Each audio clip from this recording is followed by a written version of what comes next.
Ya, selamat siang. Kembali lagi di channel YouTube saya.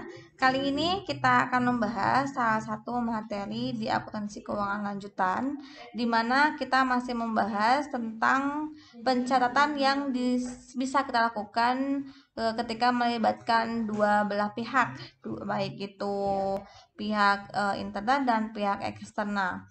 Nah, jika di video sebelumnya kita sudah membahas mengenai perlakuan akuntansi bagi pihak konsigni dan konsignor, maka kali ini kita akan membahas mengenai transaksi yang melibatkan pusat dan cabang. Selain itu, kita juga akan membahas mengenai pencatatan antara pusat dan agen.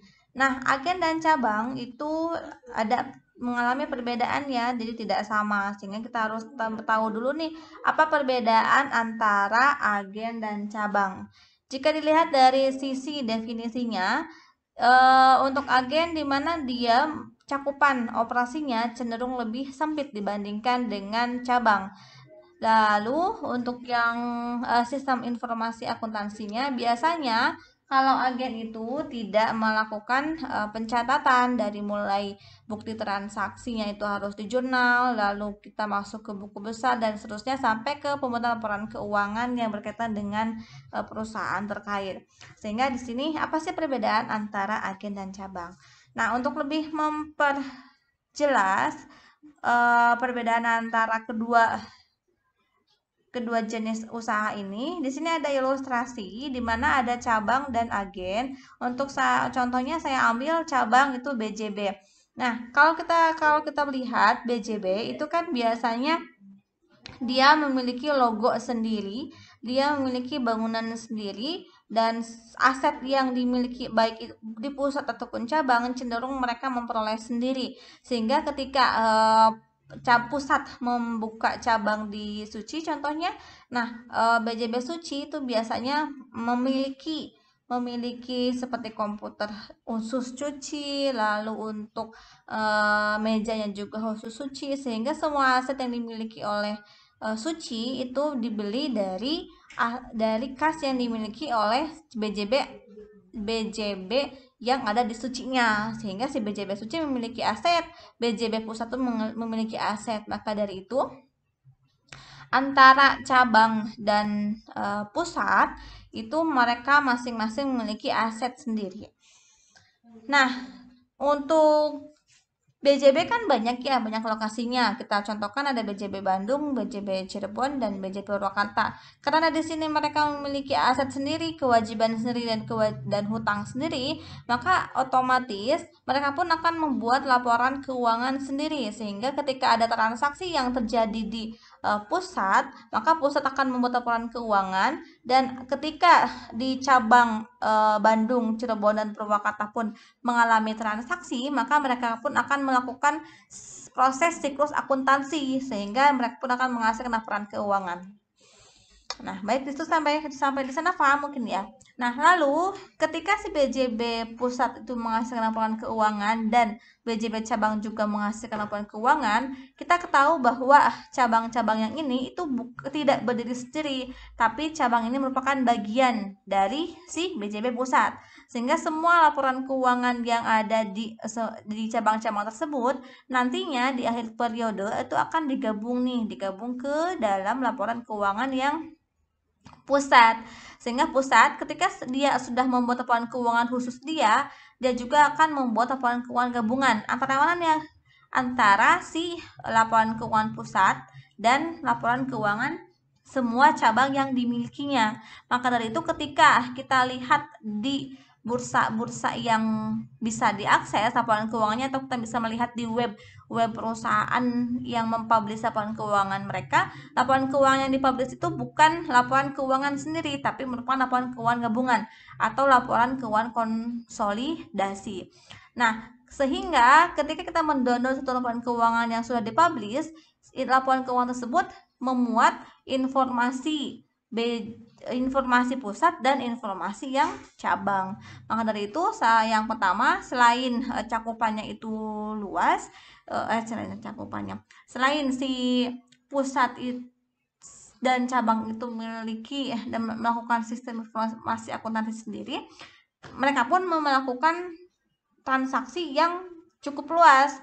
Kenapa? Karena kita bisa melihat nih bahwa ketika si BJB Pusat di Naripan dan BJB cabang yang di Bandung, Cirebon, Purwakarta, mereka kan tidak melakukan sesuatu transaksinya tidak harus menunggu instruksi pusat. Contohnya, ketika ada nasabah di Bandung mau menabung di BJB Bandung, kan tidak mungkin BJB cabang Bandung itu mengkonfirmasikan dulu ke pusat bahwa Pak atau Bu, di sini ada nasabah yang mau nabung nih, boleh atau enggak? Kan tidak mungkin seperti itu. Sehingga ketika ada bagi cabang itu mereka memiliki hak dan wewenang untuk melakukan transaksi sebagaimana mestinya.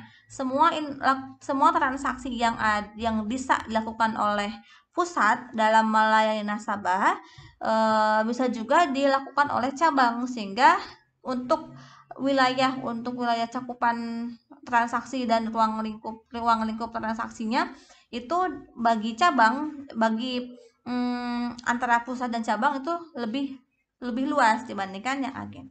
Itu ya untuk yang penjelas cabang.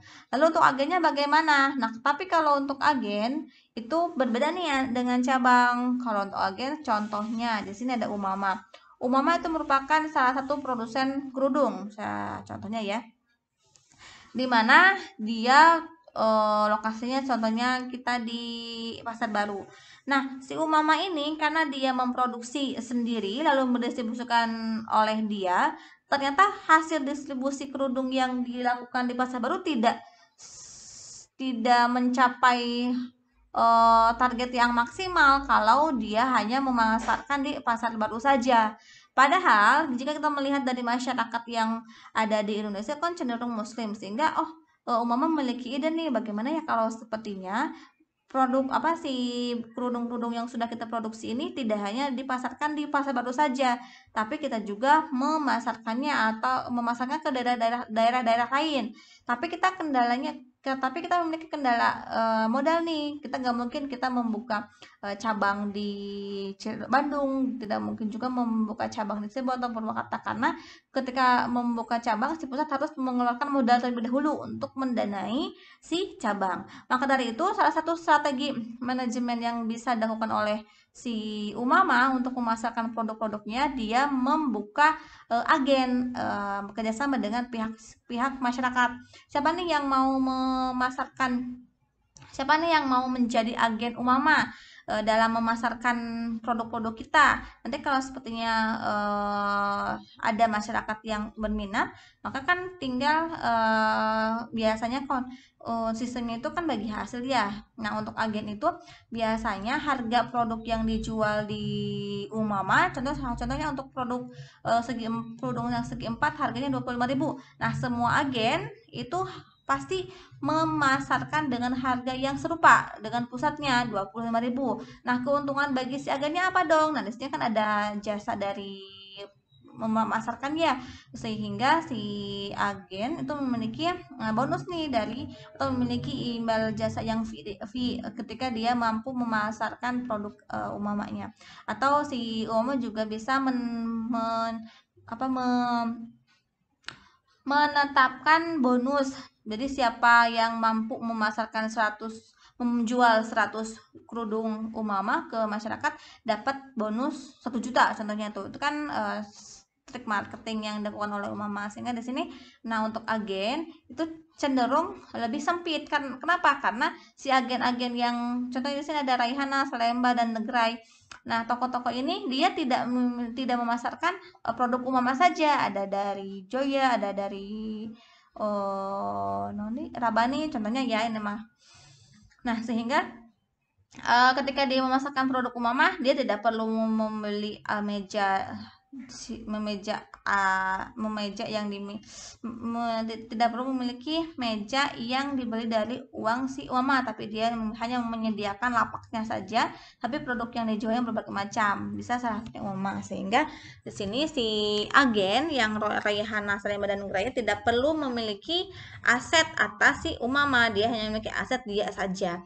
Itu sehingga di sini untuk kegiatan transaksinya cenderung lebih sempit karena dia tidak bisa memproduksi kerudung tapi hanya menjual saja. Nah, apa nih bukti transaksi bahwa si si agen-agen ini telah melakukan penjualan? Maka di sini untuk bukti transaksinya dia hanya melakukan pencatatan saja bahwa ketika dia menerima barang dari si Umama ini 100, maka tinggal tulis bahwa ada 100 barang yang dari Umama, terjualnya berapa nanti dilaporkan ke si Umamanya. Nah, dari Umama dia akan membuat laporan keuangan khusus Umama yang mana cakupannya itu dari hasil penjualan Umamanya dan ditambah juga dari hasil penjualan yang telah dilakukan oleh agen. Nah, itu untuk si cakupannya. Lalu karena di sini semua aset yang dimiliki oleh agen itu bukan merupakan milik si Umama, maka si agen tidak perlu melakukan pencatatan atau tidak perlu melakukan proses siklus akuntansi di sini, sehingga laporan keuangan pun tidak dilakukan oleh si agen ketika dia ingin melaporkan hasil penjualannya ke si Umama. Dia hanya melakukan pencatatan saja. Nah, agen-agen ini membuat laporan keuangan tidak membuat, tapi yang laporan keuangan yang dibuat oleh si agen-agen ini itu bukan laporan keuangan yang nantinya akan dilaporkan ke Umama, tapi laporan keuangan yang mereka bikin itu khusus melaporkan kondisi keuangan yang mereka alami pada periode tertentu seperti itu.